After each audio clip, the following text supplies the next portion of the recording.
it's safe to say that it was expected that DC's Flash wasn't going to do that well. But oh my goodness, what I did not expect were the critics who usually shill for this kind of thing to be the ones coming out and bashing it. Even the thirsty review that I featured in my other video about the Flash was not enough to save the down bad journalist's opinion of the movie. I know. It's just business.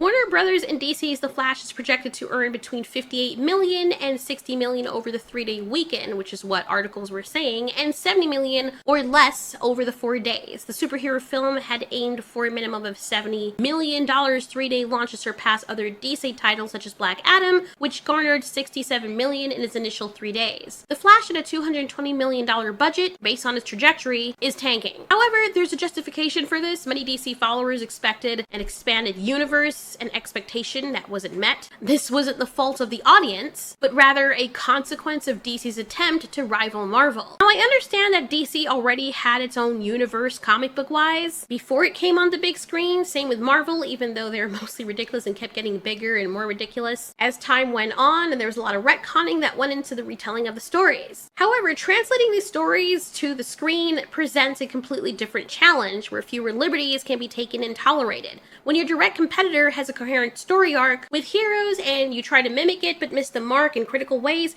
it's inevitable that your efforts will fall short in comparison. So when James Gunn came in and scrapped all the other movies and everyone realized that the Justice League and everything else that they wasted their time on no longer matters, why would they still be drawn to movies to watch The Flash? A character that should have gotten his own movie before the Justice League, a character who not a lot of people care about in the grand scheme of things, a character who's played by an actor who gets special treatment while other actors who do only a fraction of that based on just allegations are pegged. Pegged the right word? I don't think that's it. Anyways, I think it's a combination of reasons as to why people aren't interested in seeing The Flash, and I think the major reason is that nobody cares.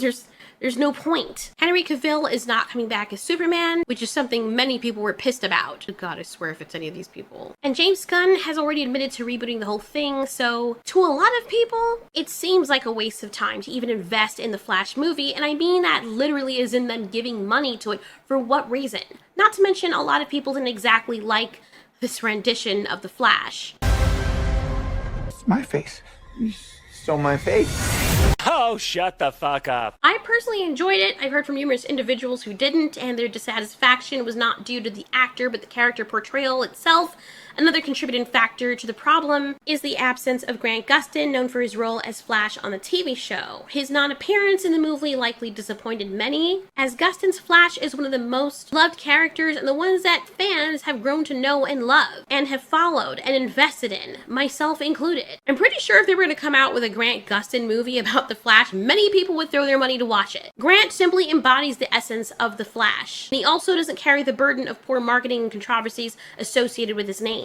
You must listen to me. No, I don't. You're not my mom. You're the reason I buried her.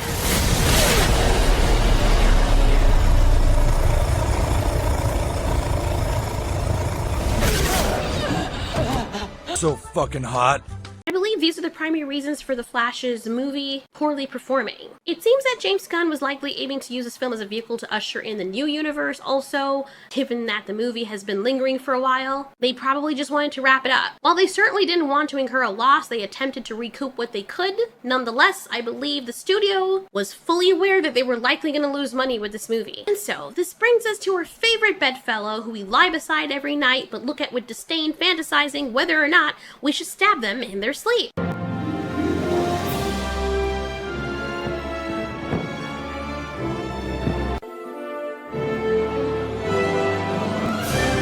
Fuck Disney.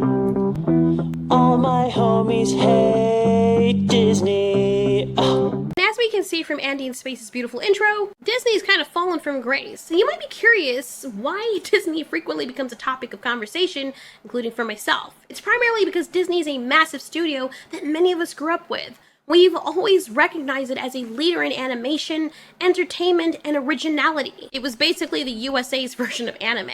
And I know, like, anime is Japanese animation, but it's kind of evolved into its own specific god tier of animation, and that's what Disney used to be. So as I said, they were the leaders in entertainment, originality. Okay, maybe not originality, because they did take a lot of stories that existed already, but when it came to telling the story on screen in a way that captivated audiences, Disney was the top dog. We're lying. And obviously the one with the biggest target and the showiest persona is gonna be the one that everybody talks about. Imagine seeing a big ass asteroid falling down to Earth. It's basically an extinction level size. Nobody's gonna be talking about all the tiny little ones that break up in the atmosphere. They're gonna be fixated on the huge bitch that's supposedly falling to its death and to cause everybody else's. We run a little hot. The movie Elemental was released on June 16, 2023 with a budget of 200 million USD. This figure is likely to be significantly higher if marketing costs are taken into account. It is distributed by Walt Disney Studios, ergo it's a Walt Disney Studios production. I am aware there are a lot of people probably boycotting Disney right now, and they're probably tired of seeing anything related to Disney because of obvious reasons, which we'll get into in a minute. Pixar's Elemental, now part of Disney's portfolio of course, bears a substantial budget for an animated movie, creating a challenging ascent to achieve box office triumph. Significantly, Pixar's esteem reputation seems to have somewhat been tainted with Disney's brand. Pixar has consistently been a source of original, high-quality movies and has cultivated a solid reputation for generating box office hits. The studio's dependence on sequels throughout the 2010s led to 4 films earning over $1 billion each. This success also supported its distinctive ideas, with films like Inside Out and Coco garnering considerable box office revenues. Elemental marks yet another instance of the studio favoring novel narratives over sequels and franchises. Firstly, the marketing for this movie was kind of abysmal, but we can only go so long with the studios blaming it on COVID. I mean, look at the Super Mario Brothers. Nintendo must be so happy right now because the budget for Super Mario Brothers was $100 million. Even if we generously add another $100 million for marketing costs, the film grows to $1.3 billion globally, setting numerous box office records, including the largest global opening weekend for an animated film and the highest grossing film based on a video game. It became the highest grossing film of 2023 and the 3rd highest grossing film that's animated. Universal had no problem bringing a box office success with an animated movie, even though it did have its issues. And for the most part, it's Super Mario and people loved it.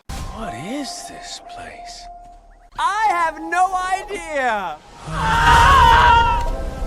They did the bare minimum in terms of story, and they raked in a little over $1 billion and more than made back their sum. Do you see them blaming it on COVID? Spider-Man Across the Spider-Verse had a budget of $100 million and grossed over $400 million globally, making it the 2nd biggest debut of 2023 at the time of this video. Now, the film could have made more had it not been banned from several regions, including a Protect Trans Kids flag, which many oppose due to the implications of endorsing permanent changes to minors who aren't old enough to vote, get tattoos, consent, or take developmental altering drugs. But even with all of this backlash, Spider-Man Across the Spider-Verse can still be considered a success. Now, some stupid article said that people like watching well-reviewed movies, and they try to claim that because the movie has a 96 percentile on Rotten Tomatoes, that's the reason people like watching it. At least that's what they seem to imply with their stupid brain-dead heading. No, sweetheart. People rate movies well that they enjoy watching. For people to watch the movies in the first place, there has to be something to draw them in, and for them to tell other people about it, and to speak of it highly. It needs to actually be an entertaining and good movie.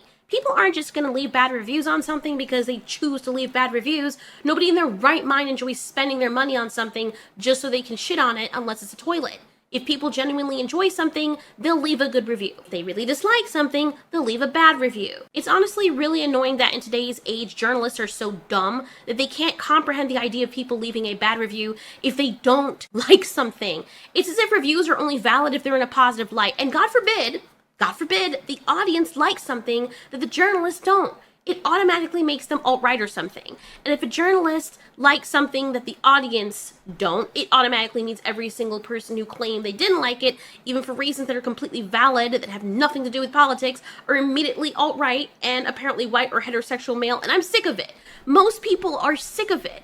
And it's possible that Disney and some of these studios are feeling this right now because you can only tell the people you expect to spend money on your product for so long that they're so bad because they didn't like your lackluster, low-grade quality product before they decide to just completely say, you know what, fine. You don't want me to buy your product, and you don't want to make a higher quality product like you used to so that I can be encouraged to spend money on it, then I'm just gonna go over here and support this other thing instead. I don't know what they were thinking would happen, but it's very interesting.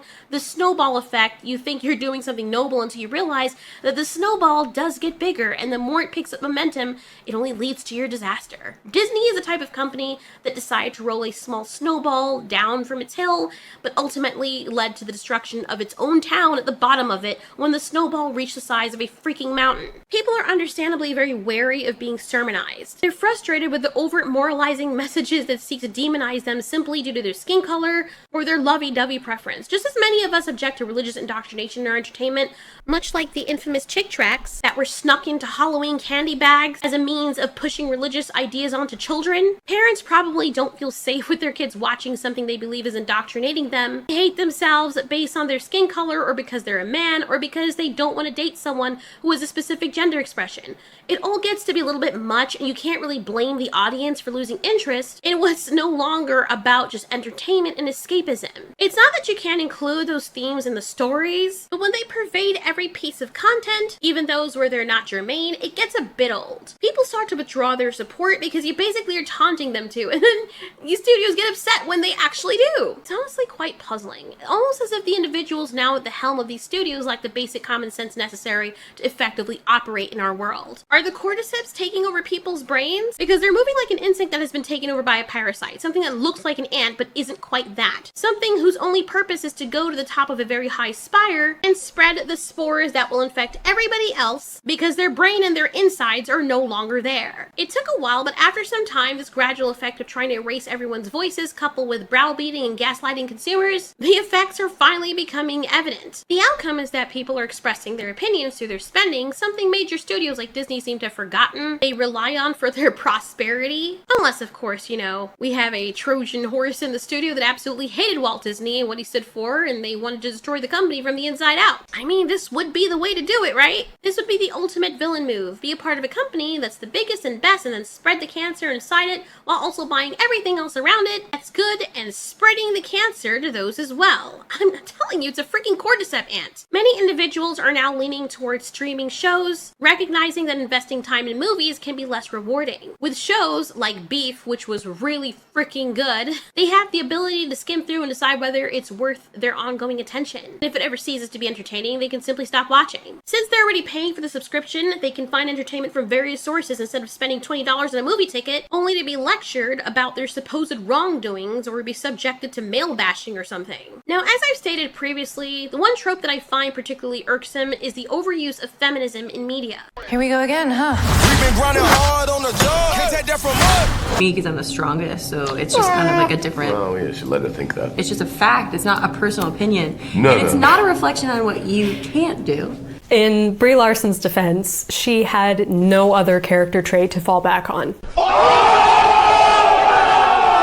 I like to joke about the man box, which is like, you can only be a man if you fulfill these certain qualities and you stay within this square of like, you're in your man box and you're safe in the man box. And something about, for some men, about going near feminism is a step out of the man box. Because they know it's just so fragile. It's just gonna fragile, fall apart. I know, it's gonna fall apart. They do that. Feminism has evolved into something quite different from its original intentions. There's a point where many of these movements start to overcorrect. Once they've achieved their primary goals, they continue to press forward even when there's no longer a clear objective to strive for. Now, whenever they have female characters on screen, like they do with the stupid Disney live-action remakes, they're either really dull, uninteresting, bratty, or unnecessarily superior to their male counterparts, which they have to put down to make themselves look better. This might sound surprising.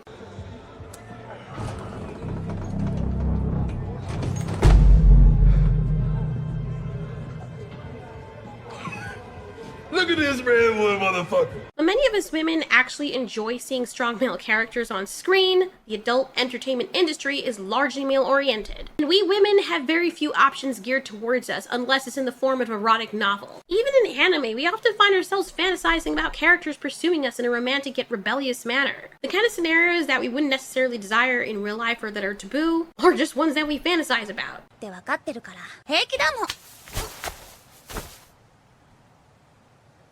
See what I mean? 男舐めすぎ。力だって全然弱えし。Sorry, something's in my frickin' throat.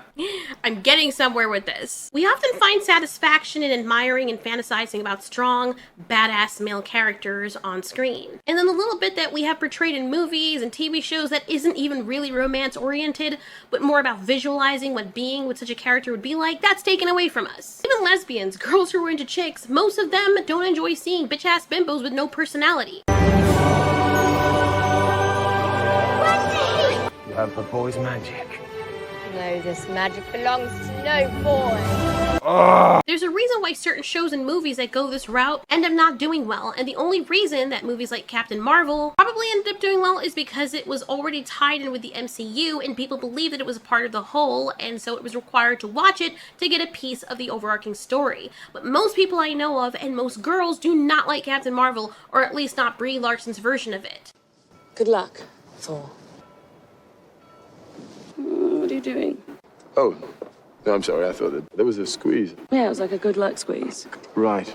Do you not enjoy seeing a badass like Thor and how hot he is and having him be the butt of every joke in his own movie at his own expense from the females that have not been doing this as long as he has? We don't enjoy seeing men that we previously found attractive suddenly becoming ultra simps that stumble over their own feet and don't know how to use their brains. The vast majority of our societal advancements, particularly in fields of technology and medicine, come from the bright minds of men. And so for the studios to start painting in this broad brush that men are stupid is enough to not just turn off the men, but the women who like the men, and the men who like the men too.